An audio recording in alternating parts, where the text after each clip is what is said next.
आज के वीडियो में हम बात करेंगे टीनेज हेयर लॉस के बारे में। यानी जब बच्चा बड़ा होता है, वो टीन एज में आता है, उसके बाल किस कारण से झड़ते हैं और उनका क्या पॉसिबल ट्रीटमेंट है। जैसा कि आप सब जानते हैं, बालों की समस्याएं दिन पे दिन बढ़ती जा रही हैं और ये देखने में आता है कि टीन एज को बालों की समस्याएं बहुत ज़्यादा होती हैं। इसका कारण क्या है, हम इस वीडियो में इन्हीं कारणों पर चर्चा करेंगे और इनके पॉसिबल ट्रीटमेंट्स के बारे में भी जानेंगे।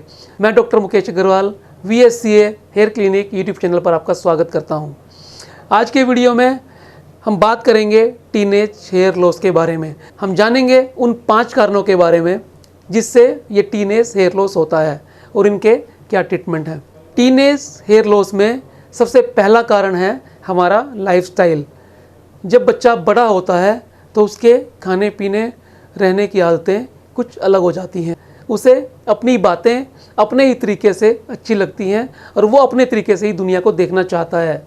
उसके खाने का समय, उसके उठने बैठने सोने का समय बदल जाता है, उसकी आदतें बदल जाती हैं, उसका व्यवहार बदल जाता है, जिसकी वजह से शरीर के अंदर बहुत सारे चेंजेस होते हैं और बालों का झड़ना भी उससे अछूता नहीं है। यदि भोजन समय पर नहीं मिला और पूरा न्यूट्रिशियस भोजन नहीं मिला तो हमारे बाल भी झड़ सकते हैं, हमारे बाल भी कम हो सकते हैं। और यदि हम अपने शरीर के लिए प्रॉपर एक्सरसाइज या प्रॉपर वर्कआउट नहीं करते हैं तब भी हमारे बालों को प्रॉपर ऑक्सीजनेशन ना होने के कारण उनको नुकसान हो सकता है। टीन एज के अंदर अमूमन बच्चे का व्यवहार और उसकी कार्यशैली प्रभावित होने की वजह से वो अपने खान पान और शरीर के रखरखाव पे प्रॉपर ध्यान नहीं दे पाता, जिससे टीनेज हेयर लॉस होता है। टीनेज हेयर लॉस का दूसरा बड़ा कारण है हार्मोनल। जैसा कि हम सब जानते हैं, जब बच्चा बड़ा होता है, टीन एज में आता है, तो शरीर के अंदर कुछ हार्मोनल चेंजेस होते हैं। इन चेंजेस की वजह से मनुष्य के सारे शरीर पे फ़र्क पड़ता है। जब हार्मोनल चेंजेस होते हैं तो बालों के अंदर भी कुछ चेंज आते हैं।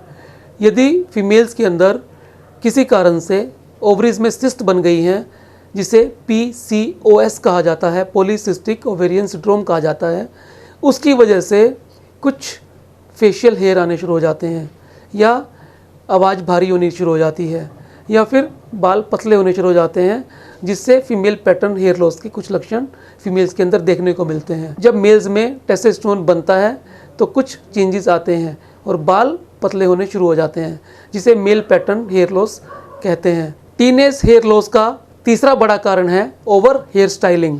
जब बच्चा टीनेज के अंदर आता है तो उसे सजने संवरने का शौक़ पैदा होता है और वो अपने शरीर पे विभिन्न प्रसाधन यूज़ करता है। विभिन्न कॉस्मेटिक्स के यूज़ की वजह से उसके बालों को नुकसान भी हो सकता है।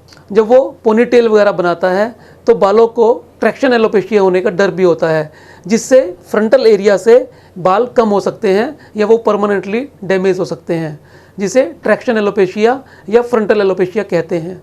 इस तरह से ओवर स्टाइलिंग की वजह से भी बालों को टीनेज में बहुत नुकसान हो सकता है। टीनेज हेयर लॉस का चौथा बड़ा कारण है हीट ट्रीटमेंट। आमतौर पर टीनेज में बच्चे बहुत सा हीट ट्रीटमेंट इस्तेमाल करते हैं, जैसे हेयर ड्रायर करना, हेयर कर्लिंग करना और हेयर को प्रेसिंग करना। इस हीट ट्रीटमेंट की वजह से बालों के ऊपर की लेयर क्यूटिकल खराब होने का डर होता है, जिसकी वजह से हेयर लॉस भी हो सकता है और परमानेंटली बालों को डैमेज भी हो सकता है। टीनेज के अंदर बालों के लॉस का 5वां सबसे बड़ा कारण है केमिकल ट्रीटमेंट। जैसे कि हम सब जानते हैं, विभिन्न तरह के केमिकल ट्रीटमेंट बालों के लिए होते हैं, जिसके अंदर हेयर को स्ट्रेटनिंग कराना, रिबॉन्डिंग कराना इत्यादि आते हैं।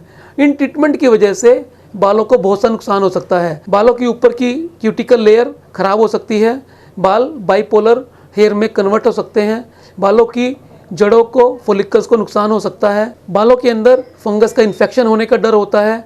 इन केमिकल की वजह से बालों को बहुत किस्म के नुकसान हो सकते हैं। टीनेज हेयर लॉस के अंदर केमिकल ट्रीटमेंट, हीट ट्रीटमेंट या अन्य तरह के प्रसाधन बहुत नुकसान करते हैं।